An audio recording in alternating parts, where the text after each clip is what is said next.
Vamos dar continuidade ao estudo do direito das sucessões, enfatizando que o Código Civil regulamenta sobre a vocação hereditária, identificando duas pessoas que possuem capacidade, duas pessoas que possuem legitimidade para suceder, para receber os bens deixados pelo decujus, invocando a sua vocação hereditária. Quem são essas duas pessoas?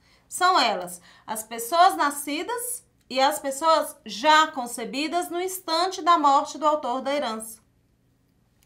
O artigo 1798 reza que, ao tempo do falecimento do autor da herança, que é o momento da abertura da sucessão, a pessoa, que é pessoa natural ou pessoa física, já deve ser nascida ou já concebida.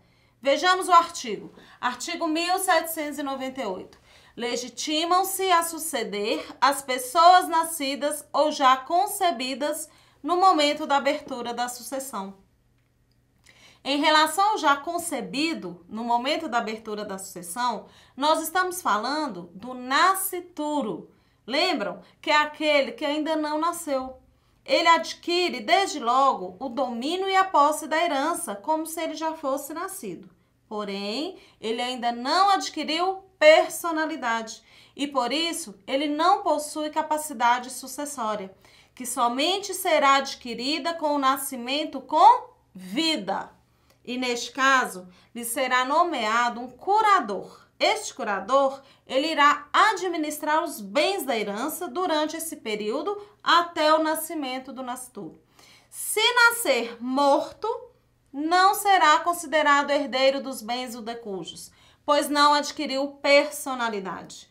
Mas, se nascer com vida, adquirirá capacidade, adquirirá legitimidade para suceder, mesmo que viva por poucos instantes, e os transmite aos seus sucessores se ele falecer em seguida. Nós acabamos de ver que a pessoa nascida e a já concebida, no momento da abertura da sucessão, possuem legitimidade sucessória.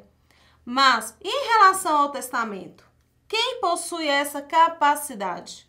Terá a capacidade para adquirir, para herdar por testamento, toda pessoa física ou pessoa jurídica existente ao tempo da abertura da sucessão.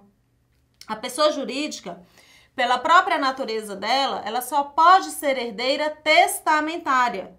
Nunca poderá ser herdeira legal, nunca poderá ser herdeira legítima. Por quê? Porque decorre de parentesco e a pessoa jurídica não é parente.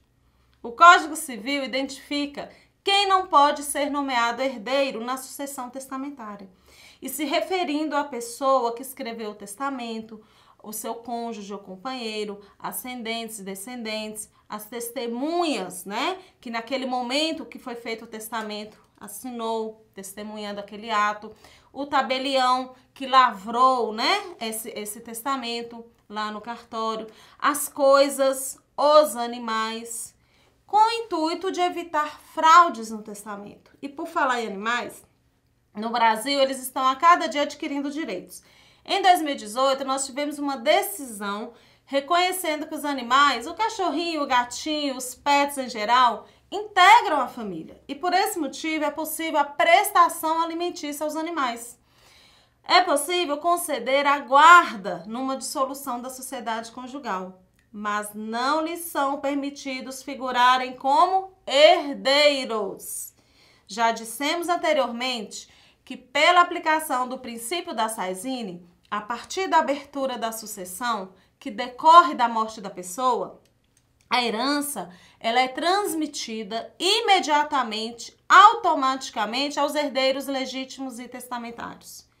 O herdeiro, ele deve manifestar livremente o desejo de receber a herança que lhe é transmitida. A aceitação dessa herança consolida o direito do herdeiro, sendo indivisível e incondicional, devendo ser aceita sempre na sua totalidade. Por esse motivo, que o herdeiro legítimo ou testamentário, ele não pode aceitar apenas uma parte ou fração do quinhão que lhe cabe na herança. O ato de aceitação da herança pode ser tácita, que pressupõe aceita apenas com o silêncio da pessoa, ou pode ser expressa por escrito, através de uma declaração. E uma vez aceita, torna-se definitiva a sua transmissão ao herdeiro. No entanto, ninguém é obrigado a aceitar a herança, sendo possível renunciá-la, excluindo o sujeito da sucessão, como se o herdeiro nunca houvesse sido. A renúncia é um negócio jurídico unilateral, formal, solene, irretratável e irrevogável, pelo qual o herdeiro declara não aceitar a herança que faz jus, e só pode ser de forma expressa e escrita, materializando-se por escritura pública ou termo judicial, que é perante o juiz. Se eu renunciei, renunciado está. Não posso voltar atrás. Ou se aceita tudo, ou se renuncia tudo. Um dos principais efeitos da renúncia é que o renunciante é tratado como se nunca tivesse sido chamado à sucessão. E os seus herdeiros não são chamados em seu lugar. Por exemplo, se eu renuncio à herança do meu pai, as minhas filhas não poderão habilitar no inventário do avô por direito de representação. Por quê? Porque na renúncia não há direito de representação. Mas, professora, por que alguém renuncia à herança? Por vários motivos.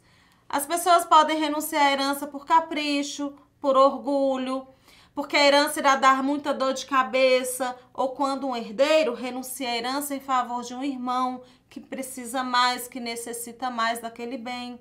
Porém, a renúncia ela não pode ser efetivada antes da morte do autor da herança. Você recorda quando falamos que não existe herança de pessoa viva no Brasil? Por esse motivo, que a renúncia não pode ser feita antes da abertura da sucessão, pois implicaria em pacto sucessório legalmente proibido. Na próxima aula, nós daremos continuidade ao estudo dos direitos das sucessões.